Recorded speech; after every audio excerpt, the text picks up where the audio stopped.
I'm Robert Garcia. I'm here with Brian Grill and visual effects supervisor. You most recently worked on Black Panther, of course.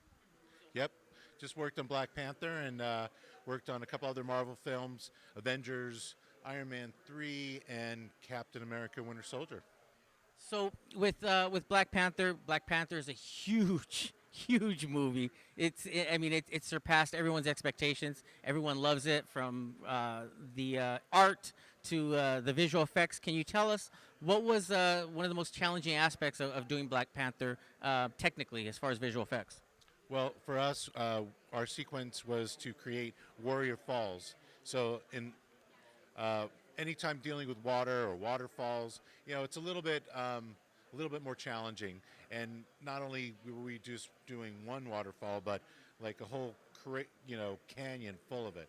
So a lot of research, a lot of reference. It's kind of a mashup between Victoria Falls, Iguazu Falls, um, just trying to get this grand uh, feeling because of Wakanda, such a beautiful country that nobody's really ever seen before because it's kind of hidden away. So uh, when when when that sequence shows up, you just see how beautiful the country is.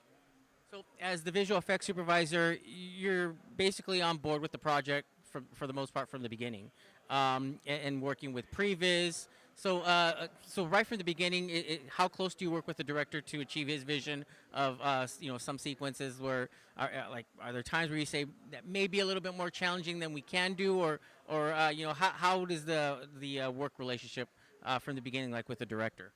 Well, for this show, the overall supervisor was Jeffrey Bauman, who was a good friend of mine, and he worked with the director obviously a little earlier. I came on just when they started shooting, and so there was already some ideas in previs that they had already gone through. But once they shot it, then we would take the plates, and then we would come up with new ideas because the director wanted to get more sense of a bigger feel of the environment. And so then it's on to our plate where we would then give him some different ideas of how we can expand the environment, how we can pull the camera back, rephotograph the plates that we were giving so that we can see bigger areas, and just trying to give the director what they want. So your work, you started out at Digital Domain. Uh, how long ago was that? 1994 is when I started Digital Domain. And before that, I worked at a place called the Post Group, which was at the times, music videos was the big thing, and they were like the premier music video house. They also did Star Trek: The Next Generation and Voyager and those types of things. So, how have you seen the industry progress and evolve? Are there things that you guys are doing in visual effects, specifically even with computer imagery, that just were completely unthought of even maybe 10 years ago? So, how have you seen it evolve, or the industry evolve since then, since the time you started? Well, to be honest with you, the industry hasn't evolved terribly too much. What has evolved is the technology. So now what you do is you can basically do things faster and more memory. Because everything takes more memory. If you want bigger, it needs to be bigger. For example, I worked on a little movie called Titanic, many years ago, and there was this one shot in the movie where you see the Titanic, and then you see Leonardo and Kate Winslet at the front, and basically in disk space, that whole shot with all the plates and all the was 230 gigabytes. Now we work in terabytes, and where I work at Scanline and we do a lot of simulations, we're talking petabytes. Yeah, because the simulation aspect takes up so much memory, and we have to do so much calculations that we have servers terabytes just for the caches of the simulation. So in that respect, that's why we can do things as quickly as we can. Doesn't necessarily mean it's better. It just because we still go back onto what we know best, and that's what looks good, what looks real, and hopefully that's what we hit. So when you have a a particularly challenging sequence or a shot, um, like you're referencing the waterfalls and things that require a lot of detail. How long does it typically take just to achieve what the vision that you're looking for, or the director's looking for, just in that sequence? I mean, I know it depends on what kind of shot, how long it is, but how long does it take a team generally to work on a particularly difficult sequence? Well, the sequences we worked on, one of the other things that we had to do was there was hand-to-hand combat fights in in the in what we called the pool, and what happened on set was the special effects guy Dan Sudik did a great job. We had waterfalls, we had the water. They fought in the water, but after all was said and done, the director Ryan Cool, he wanted there to be more of a flow in the pond, so that it felt like if somebody fell, that they can possibly be washed over the waterfall. So we kind of digitally had to replace a lot of that water.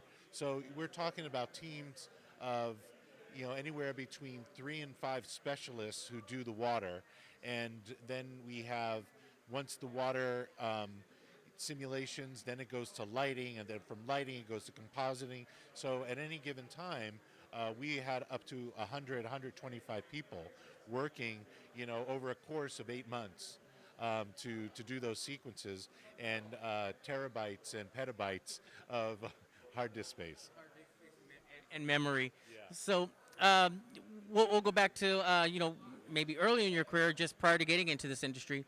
What were some of the things that influenced you? Were there certain movies or was there television shows that as a kid may have influenced you to come into this or to arrive into this career? Well, oddly enough, I remember the day that I pointed at the television and said, I want to do that. I was watching, I think it was one of the Star Trek movies. I want to say it was the first movie.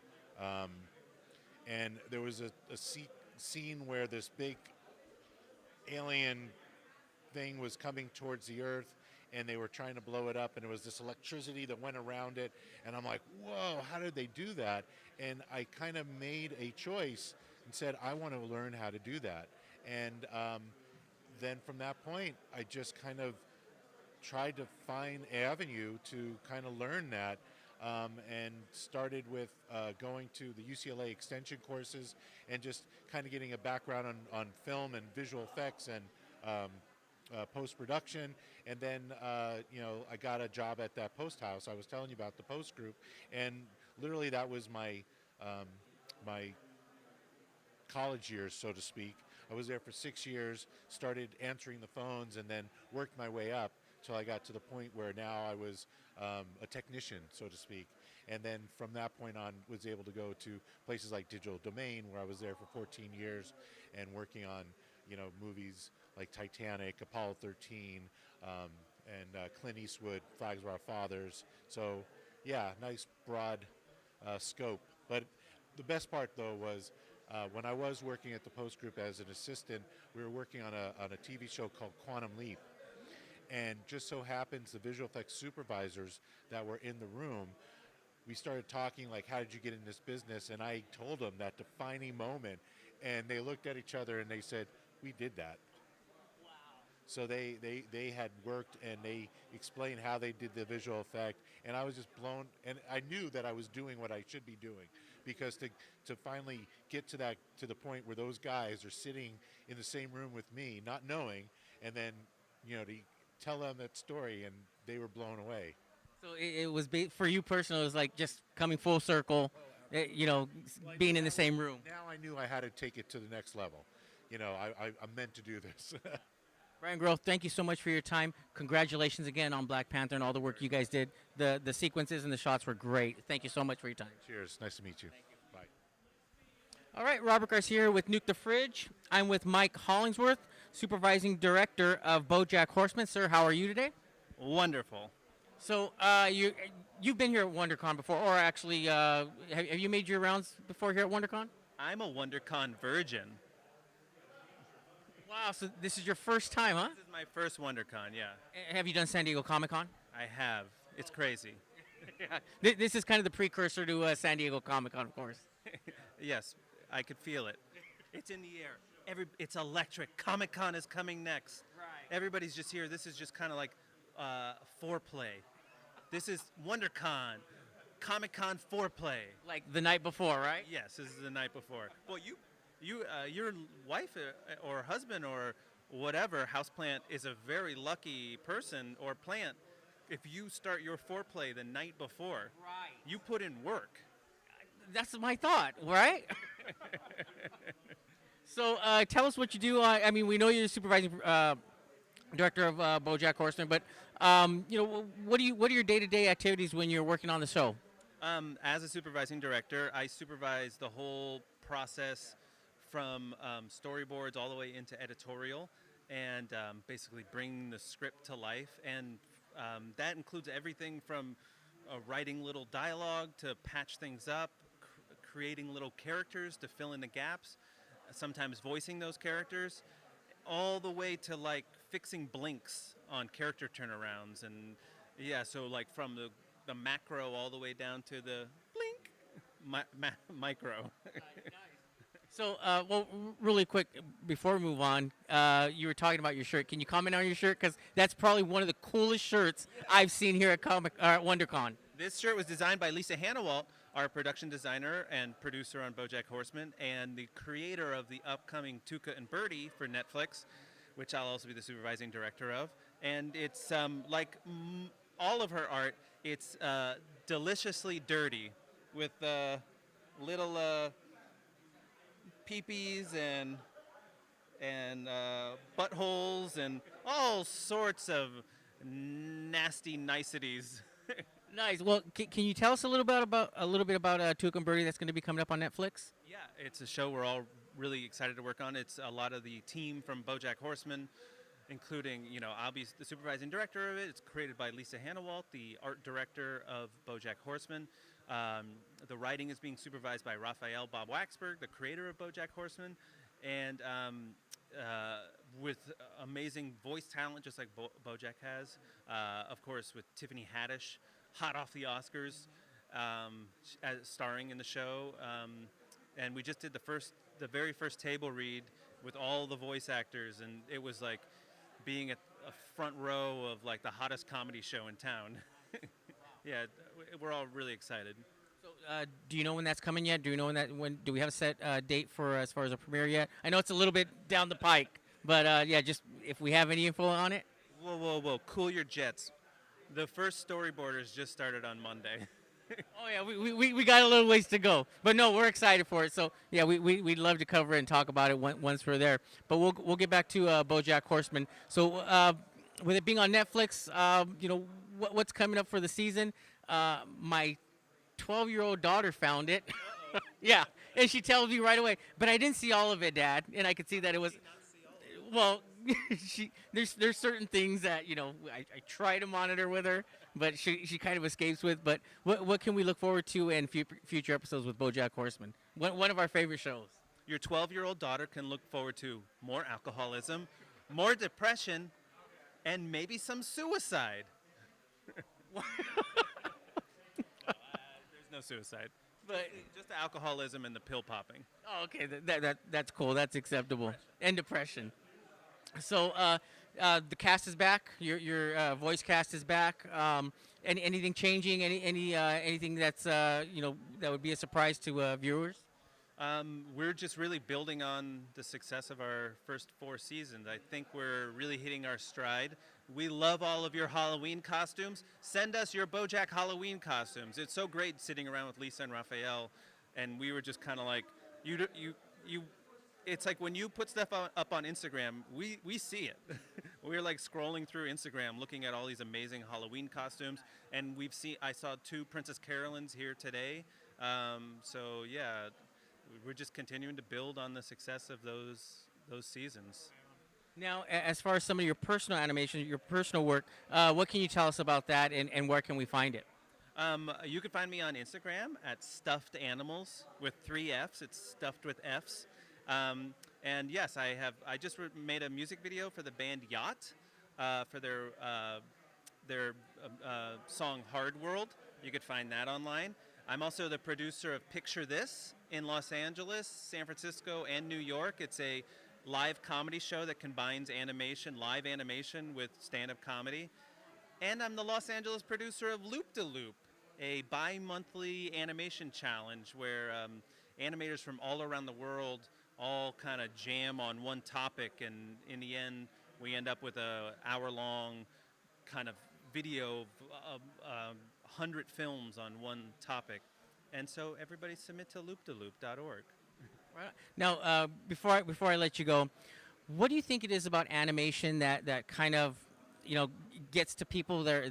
A lot of people generally love animation. They won't generally watch like maybe a live action film, but animation, it just kind of, I don't know if it just hits us with nostalgia. But what do you think it is about animation that is just so popular among adults right now? Well, animation is so universal, especially this animation with animals. Like, we're right across the street from Disneyland today, and Disney is like the biggest corporation in Hollywood. You really, with mice and bunnies and two types of dogs, Goofy type and Pluto type, you just really strip away all kind of the things that separate us as people, and we just kind of come together with these universal themes of goofiness and kind of anger, like Donald Duck and Daffy Duck, and it just kind of strips away all the human bullshit and brings us together under the unifying umbrella of animal bullshit. Mike Hollingsworth, thank you so much. Again, you can find him on Instagram at Stuffed Animals, and that's 3 Fs, at Stuffed Animals, for some of his personal work. Mike, appreciate your time. Thank you so much, buddy. Oh, this is an audio thing, right? Yeah. Thank you. Thanks, guys. I'm Robert Garcia. I'm with Nuke the Fridge here. I'm with Russell Emanuel, President, CEO of Bleeding Fingers Music. Sir, how are you today? I'm getting away with it. How are you doing? We're doing good. Now, your career in music, you're generally, as a session player or doing a lot of recording sessions, you're probably not used to being at the forefront, correct? No, I really am not. Or we could say like doing on camera. On camera, extremely uncomfortable for me. So it's safe to say, playing in an orchestra pit, playing in a recording studio, you're definitely at home. This is just a little bit of a new venture for you. I'm at home. I'm not sure the people around me would feel the same way, but I'm definitely at home in the studio. Oh, excellent. So just can you give us a little bit of your background? You are President, CEO of Bleeding Fingers Music, and can you describe the company for us? Well, we're a custom music collective. We have a team of composers and seasoned producers creating custom scores for TV, film, VR projects, animation. So, for a personal question, what instruments? Not that personal. What instruments do you play, or are you schooled in? Well, this sounds like a cop-out, but bass guitar. But, the joke is everyone's a bass guitarist because it's almost a guitar. But yes, bass guitar was what I really, I played for years as a session player and came up through. But everyone now is a keyboard player because you need to be. That's your interface between the real music. Well, I'll say I understand a little bit of what you're saying. I played orchestral percussion in college, so I'm used to. That's why I'm here. That's why I'm here, and I'm not in front of the camera. So I'm used to the orchestra pits and the dark rooms and reading a chart. So I'm sure you know all about that. Well, dark rooms are definitely something I'm very fond of. I'm not going to go further with that one, obviously. So what kind of projects are you guys working on now, or what have you just completed? Most recently, we completed Blue Planet 2 for the BBC, and then we're working on The Simpsons. There's a lot to do while we're here. It's our first year on that project. We just did a French movie, Gaston. It's a kids' movie. And we're working on the story of Sonny Liston for A&E at the moment. And crikey, we've got a lot of stuff on. It's hard to think about it right now. But we're moving on to a few space projects next. I can't really talk about them. Very secret. So can you give us a little bit of insight on The Simpsons? Is it this season that you're starting on, or is it next season? Well, we came in at the end of season 28, the last 4 episodes of 28. We're almost finished on 29 now, and we're moving on to season 30, which will be year 30 for them as well. Well, for some of our readers or followers who may not quite understand, Danny Elfman, of course, composed the theme music. Is he still attached to it in any way? Do you guys work with him in any orchestral sense or anything like that? Well, the theme is still Danny's theme, and it's still incredible and stands the test of time. And it remains that. We work on it insofar as a lot of the episodes will have a variation of the theme, and we will do that. But no, day to day, we're not really involved with him anymore. So your work is primarily different sequences within the television show, which in the 30-minute television show, pickup music, ending music, just like you said, different variations, transitions. Songs, and there's so much. I mean, it's an incredible project to be working on. You're literally, we've been handed the crown jewels, so we have to be very respectful. I remember my wife the day we found out that we got it said, "Please don't ruin The Simpsons," which I've decided will be my next tattoo. But it's an amazing experience. It's just, we're very respectful of what's gone before. But you never know what's coming. Each episode is different. We just did a 70s cop themed one. There's always the Halloween treehouse. And each week, and by the way, we score it weekly now, there's always a surprise. There's always some crazy thing. We were working just yesterday on a viral campaign about President Trump, which I don't know if you've seen it or not. No. That went out yesterday. So, it's full of surprises. So, can you give us say a day-to-day, breakdown of what you would do for, as far as like a recording session? You have an assignment for the next episode of The Simpsons. What would your day-to-day activity be for that session? It starts with crying. The whole week. What's interesting, I think, about The Simpsons is we do a spotting session with the showrunners and the creative team on a Friday.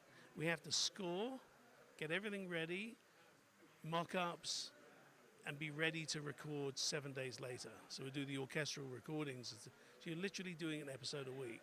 So day to day, there's a team, generally 1, sometimes 2 composers, score producer, which is generally my job, and then score coordinators, and then assistants. So generally around, from our point of view, around 7 people working on it. So it's safe to say, being CEO doesn't mean you get to sit in the office and sign off on charts and say, yeah, let's do this. When do I get to do that? All these CEOs playing golf. I think the CEO that I got is something. Means something else.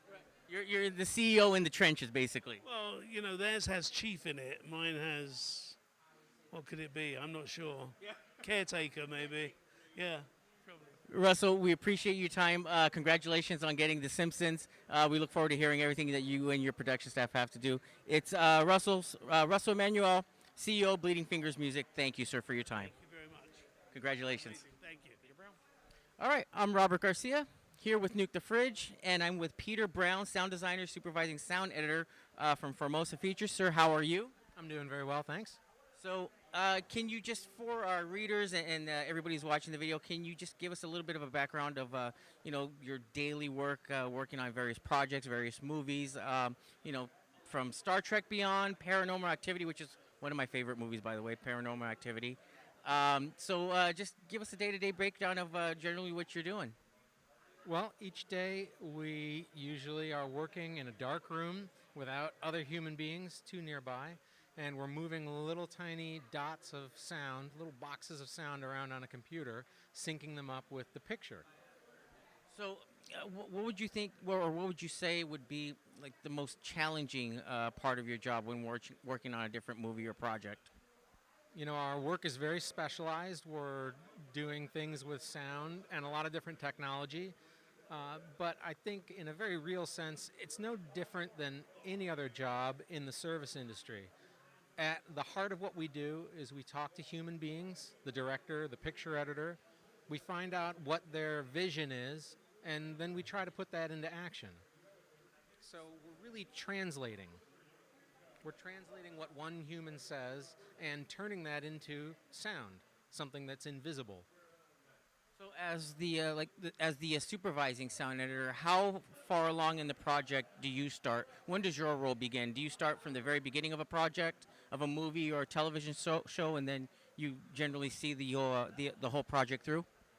We, in a great scenario, we're in touch with the production before it starts, and we can start to share some technical details about how we would like the show set up or what will work well in the end. But for the most part, we come on after the film has been shot and after it's been in picture editorial for a number of weeks. So we're really coming on close to the end of the project, when a lot of things, to a certain extent with the story, are set in stone, and we're trying to, you know, in a worst case scenario, we're just trying to meet a deadline and get it out to the marketplace with very little time left. So, from your background, what geared you towards wanting to work with sound? Was there anything specific, a movie, television project that you saw maybe that influenced you when you were younger? I've thought about that a bit, and I'm not quite sure because I'm not a huge audiophile. I don't have the greatest hi-fi system at home, but I have thought about it a lot, and I think early exposure to the BBC radio version of Hitchhiker's Guide to the Galaxy probably did the most damage in towards pushing me towards this field. So, would you say this is sort of like the analogy of the plumber's house doesn't have the best plumbing? That kind of applies to you as being a supervising sound editor. You may not have the best top-notch sound equipment at home. I think that actually could apply. Excellent. Peter Brown, thank you so much for your time. We appreciate you being out here at WonderCon. Thanks for talking with us. Thanks so much. I really appreciate being here. Thanks. I'm Robert Garcia with Nuke the Fridge. I'm here with Andrew Solkine. Sir, how are you? Good, thanks. How are you? We're good. We're here at WonderCon. Director of photography. Can you just kind of give us a breakdown and tell us what you do, day to day once you're on set or if you're on location? So what's a typical day like for you? Boy, I don't know if there is a typical day. I'm kind of all over the map. You know, so I shoot commercials and movies, and then I also kind of have this other. I shoot commercials and movies, and then I have this kind of other career that is consulting and creating VR and AR and augmented reality content. So, you know, we take immersive content and strategize what that looks like. How do we capture it? How do we use data in imaging, and how we can kind of, I guess, create entertainment 2.0. And so it's sort of one kind of informs the other, because as we're kind of looking at future technologies and emerging technologies and what's viable now, what'll be viable in the near future, it can kind of inform what we can use, you know, on the day when I'm doing a Pepsi spot. So generally, if you're working on a movie shoot, what kind of equipment do you use? Is that given to you by the studio? Is it something that maybe you work closely with, or a certain company that you prefer or maybe sponsored by or work with? I work with a lot of different folks. I work with Canon a lot, Arri. I work with a bunch of kind of the big ones, and you know, everything is sort of a weird secret in the business, but every single job is sort of ad hoc. So commercials, production company kind of builds up around that commercial. Movie company builds up around that commercial for the most part. So there's sort of an inefficiency to that, and I think that what's happened over the last, say, 10 years, as equipment's gotten cheaper and as we've been able to use sensors and lighting and other kind of advances in technology to find greater efficiencies for cost, it's kind of like blown wide what the tools that we have available to us. So what's your current project? What do you have most of your attention set on right now? Right. If you can talk about it. There's a couple things I can talk about, a couple things I can't. I think broadly, the most interesting thing right now in the kind of immersive space is volumetric capture, and that really is where you can take live action elements and be able to move around them. So we can take live action elements like a person or a product and put it in a game engine, and we can move around it, walk around it, and have the kind of video game interactivity that we have within the context of a movie. So it's so director of photography is not just typically working on live action. I mean, you transcend even into video games, virtual reality, all these other different forms of media. Yeah, I think what's happening as we're kind of moving into entertainment 2.0, if I can say that, or content 2.0, where we have traditional content and immersive and streaming and sports and esports and all these different media that kind of form the media and entertainment kind of vertical. You start to figure out what imaging looks like, and it touches each of those in so many different ways. So I think the definition of kind of what the cinematographer is, what a viewer is changing dramatically. When you're working, or like, we'll go back to doing, say I mean, other than working with a director on a movie or television program, when you're working from your perspective, how do you, how would you show the viewer or someone watching, or try to convey to the viewer what you're seeing? How would you do that with your camera or your lens?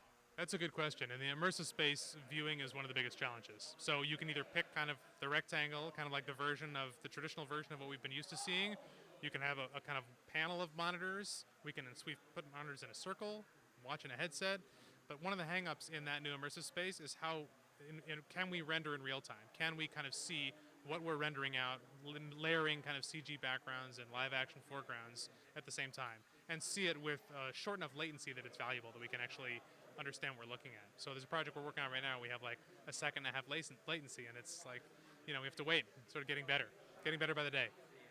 Now, with your profession, your career, what would you say is takes more precedent in what you do? Would it be, do you find your career more creative or more technical, or how do you balance the two?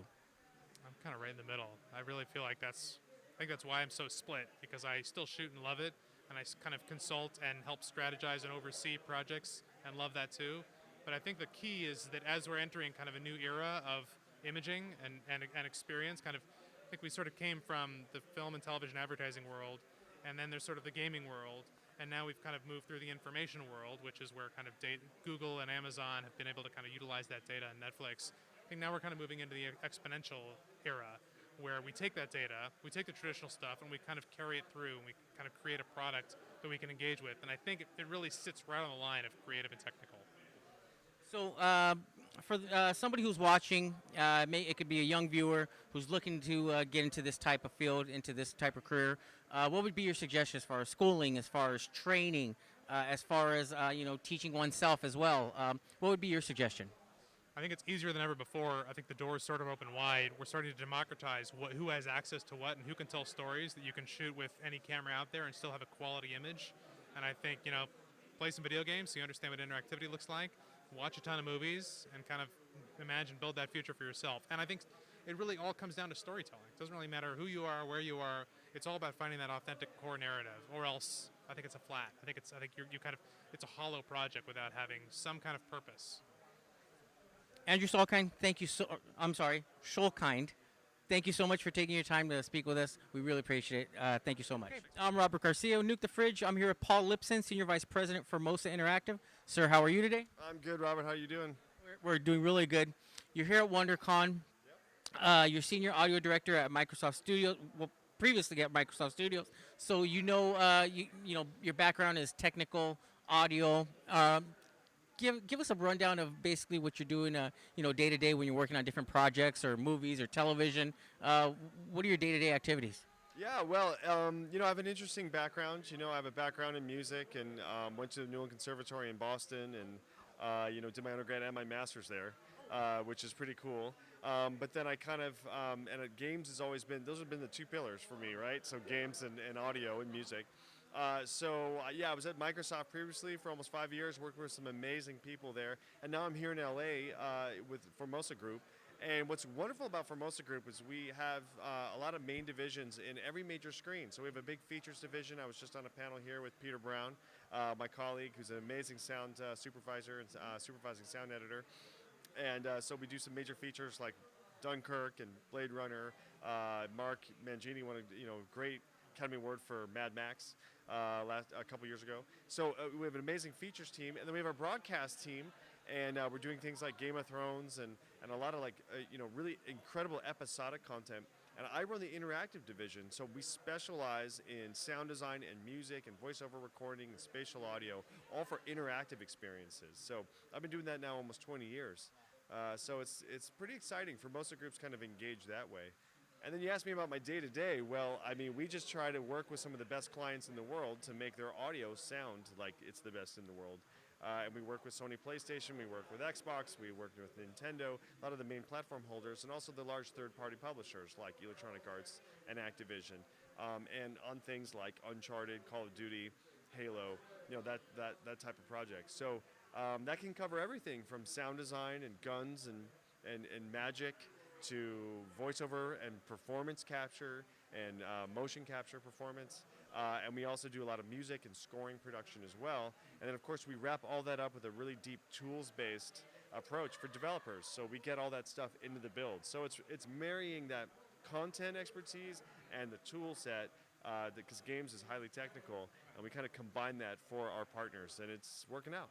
So, well, for you, with the background in music, did you find the transition difficult, or did it kind of seem just perfectly going more into like the audio aspect of your profession? Yeah, that's a great question. Yeah, I mean, music is a great foundation. I've been playing music for since I was 8 years old, and I've also been playing games since even before that. So having those two things, at least for my generation, kind of grow up simultaneously, I might be the first generation where we kind of had that phenomenon. So what happened with me is I really love music. I really love performance. I've composed a lot of big scores. I wrote for a lot of big video game scores. But then I sort of got more interested in all of audio for games, just games in general, like everything. I wanted to understand all the systems that controlled the sound design, the systems that controlled dialogue, and all the systems that controlled the music. So I made a big switch into doing much more management and also much more total audio direction for games, especially the last 12 years. So for me, it was an easy switch, but it's also, working with other people, getting things done collaboratively with others, and now in this stage of my career, mentoring people and running larger teams. It's really satisfying, but I still love kind of getting in my hands pretty dirty on all these different pipelines, so it's fun. So, well, personally, I mean, do you ever miss playing music? Do you ever miss, even playing, say in an orchestral setting, if you did any of that? Or, even just, smaller venues, like just playing out in the evening or on a weekend kind of thing. Generally becoming like a weekend warrior because, I mean, your career has, ventured into, in a different path. Well, it's true. When I was in my late teens and like early and mid 20s, I was touring all over the place and playing music all over. I'm a guitar player, and I also compose. And I think I do miss music in that way, but now for me, music is my own. I kind of reclaim it. It's not a job. It's part of my job, and I oversee a lot of music. But for me, the playing of music is now mine, which is good. But it also informs all of the creative work that I do for my job. So I always keep that up. It's like riding a bike. You never forget. I'm always practicing. I'm always playing still.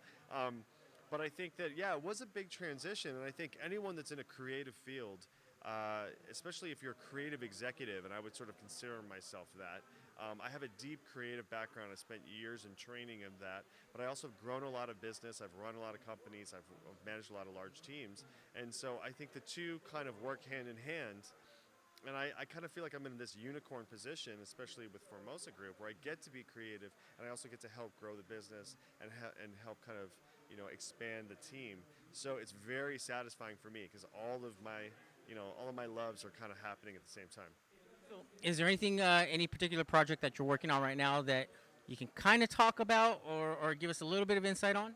Sure. Well, I mean, recently we worked with our partners at Naughty Dog and Sony to ship Uncharted Lost Legacy, and I'm extremely proud of that work. My colleague Shannon Potter, who's creative director and supervising sound designer, quarterbacked a lot of that with the team at Naughty Dog and with our partners at Sony. Such a wonderful result we got from them, and we've been partnering them a lot. And The Last of Us 2 was just announced, and I know that we are going to be supporting them on that project as well.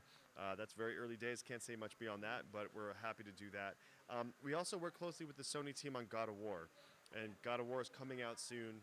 We're so happy and thrilled to be able to support them in that endeavor because it is a groundbreaking project. The teams at Sony have accomplished something that I think people haven't seen before, especially the score. My friend and colleague Bear McCreary has done that score. It is a gorgeous unbelievable score, a landmark for many of us, and I'm really excited about that.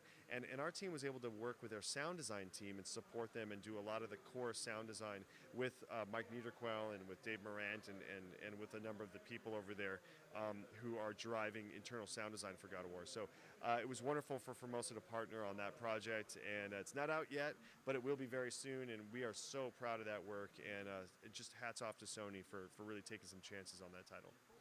Paul Lipson, thank you for your time. We really appreciate it. We're looking forward to everything that Formosa's doing. We really appreciate it. Thank you, Paul. My pleasure. Thanks. Thanks. Yeah. Cool. Thanks.